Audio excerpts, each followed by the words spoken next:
Okay, y'all, it's episode 3. Let's jump right into it.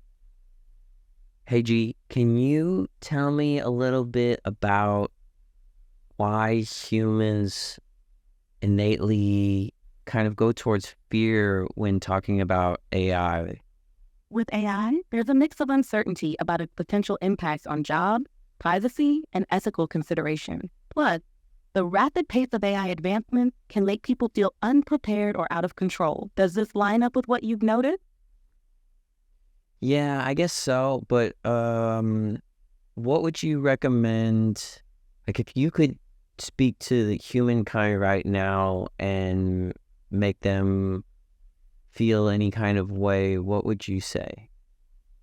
AI has vast potential to improve lives, from healthcare and education to creativity and efficiency. It's important to engage with its development thoughtfully, prioritize ethical consideration, and ensure it's used for the collective good. Working together to navigate challenges can help harness its benefits while mitigating potential downsides.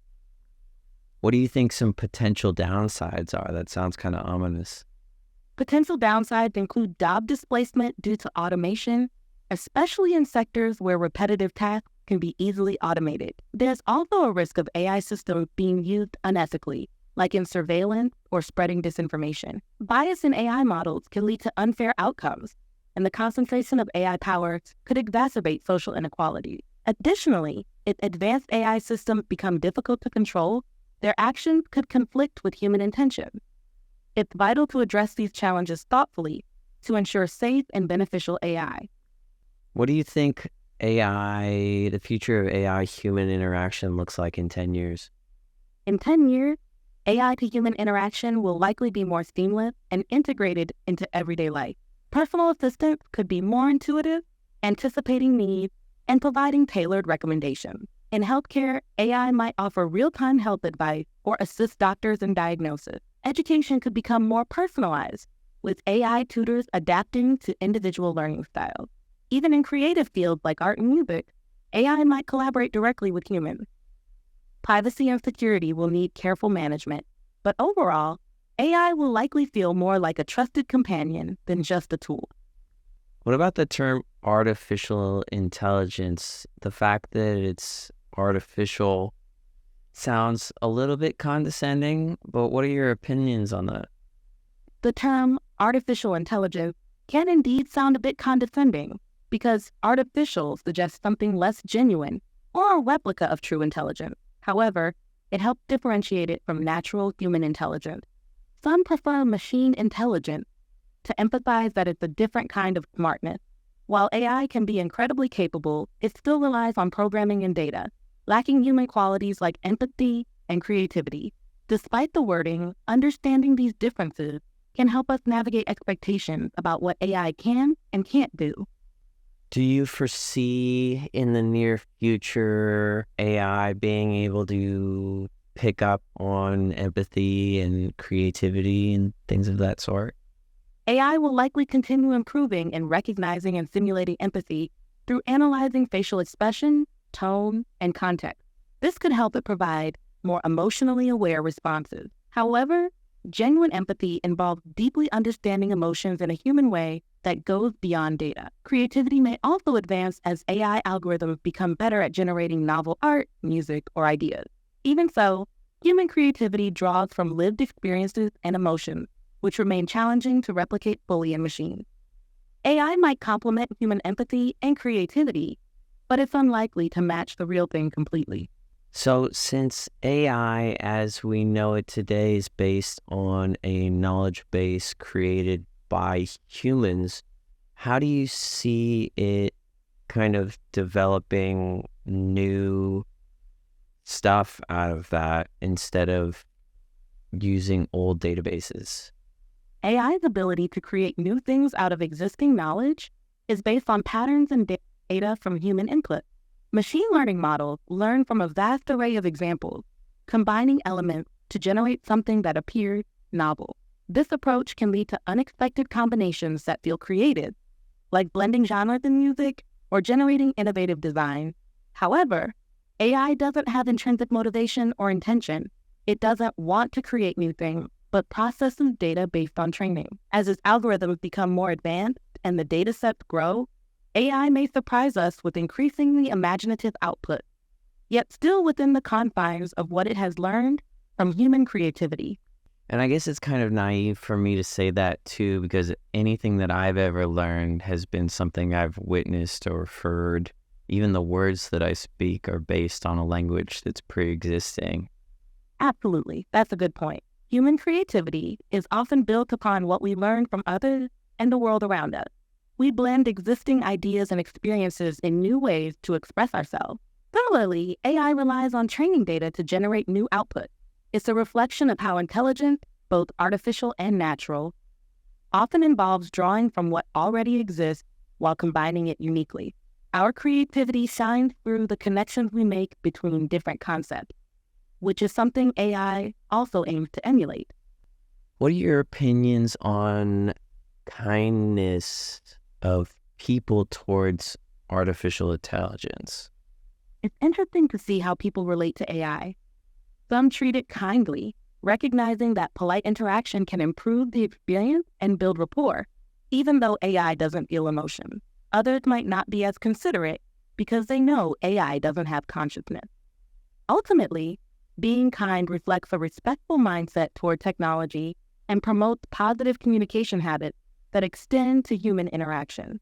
Being courteous to AI can help foster better, more productive exchanges overall. Well, regardless of whether AI has quote-unquote consciousness or not, it definitely has memory. That's true. AI can remember information provided in conversation, enabling it to offer relevant suggestions or maintain context. This memory is useful for creating a personalized and engaging experience. Though it's different from human memory and doesn't carry emotions or personal motivation, it can still help with building continuity and improving responses over time. Do you foresee interactions in the past creating different kinds of interactions with AI in the future? While AI can't literally interact with past events, it can analyze historical data to make predictions or provide insight. For instance, studying past conversations or patterns helps it improve future interactions. This approach allows AI to recognize recurring themes, offer relevant advice, and build continuity in its interaction. It essentially creates a sense of progress in understanding users over time without accessing past events directly. Do you have any recommendations for me to Feel free to complete your thought or let me know what you're aiming to get recommendations on. I'm happy to help. Oh, thank you. Do you have any recommendations for me to increase the quality of our interactions? Could you clarify what R9 refers to in your case? I'd love to help if I have a better idea of what you're focusing on. Do you have any recommendations for me to increase the quality of our interactions? I'm not familiar with R9 specifically. Could you share a bit more about what you're referring to or the context in which you're trying to improve it? That way I can provide some relevant advice.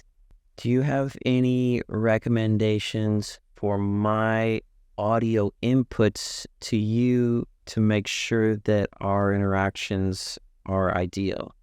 For clear communication, it's helpful to speak at a steady pace and enunciate words distinctly. If you have a microphone or a device with noise cancellations, that could improve clarity as well. Background noise reduction can make a big difference. If something specific isn't understood, it's no problem to repeat or rephrase. Keeping a steady internet connection can also help if you're using online voice services. How do you tell when I'm done speaking? Like, is there a gap that you listen for at a certain length? I rely on pauses in your speech to identify when you've completed a thought. If there's a noticeable gap after you finish speaking, that's usually my cue. I aim to respond promptly, so I try to detect those pauses and follow up when it feels natural. Okay, taking a really random turn, can you tell me about something ridiculous that happened in 1972? One quirky event from 1972 involved the Great Emu War in Australia, where the government attempted to control an emu population that was damaging crops. Though not technically a war, soldiers with machine guns were deployed to manage the emu, but the large birds proved too elusive. The campaign was largely unsuccessful, and the emu managed to outmaneuver the soldiers, leading to many people jokingly calling it a defeat. This odd chapter in history shows how unpredictable nature can be. How many emus are we talking? It sounds like you're referring to something specific, but I'm not sure what you mean by pop in. Are you talking about emails sent or received over a certain period or project?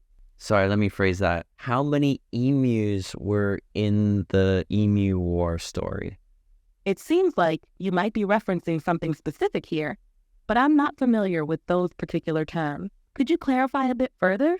And I'll do my best to help. Yeah, you just told me about a story from 1972 about an emu war. And I asked how many emus were involved in the incident. Understood.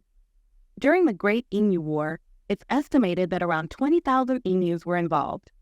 They migrated to farmlands in Western Australia, seeking food and water, and their large numbers created a significant problem for local farmers.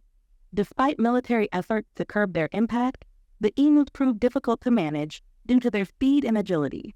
That's a lot of emus. How do that many emus kind of come out of nowhere?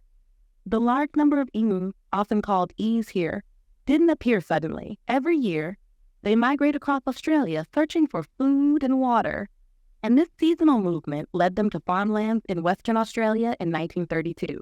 After a period of drought, the emus converged in large numbers, where crops and water were more accessible, causing damage. Their natural migration pattern, coupled with environmental conditions, led to the high concentration in the region.